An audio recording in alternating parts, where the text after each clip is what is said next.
Le refrain était déjà bien rodé dans les couloirs de l'Assemblée. Sans écoute et sans dialogue, il y a tôt ou tard des difficultés politiques. Mais c'est Martine Aubry, au final, qui signe la charge la plus violente contre l'exécutif. Le rôle d'un gouvernement, c'est de rassembler sa majorité. On doit le faire par le débat.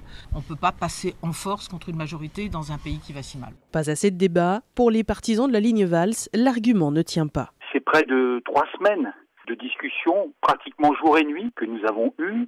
Sur chaque article, sur chaque amendement, le ministre a répondu de manière extrêmement complète. Plus de 1000 amendements ont été adoptés et beaucoup de députés m'ont dit que c'était le texte sur lequel, depuis la mandature, nous avions le plus discuté et nous avions été le plus entendus. Le bras de fer autour de la loi Macron est en fait la dernière illustration d'un désaccord plus profond au sein de la majorité. Le virage à gauche réclamé par les frondeurs et Martine Aubry. Quand elle a choisi de condamner la méthode, c'est évidemment à Manuel Valls qu'elle s'adresse et c'est le Premier ministre qu'elle critique parce qu'elle dit voilà, Manuel Valls, c'est l'autorité, c'est celui qui veut passer en force. C'est pas ça dont on a besoin aujourd'hui au Parti socialiste. Ironie de l'histoire, c'est le vote de la motion de censure déposée par l'UMP qui devrait constituer le moyen ultime de rassembler une majorité éclatée.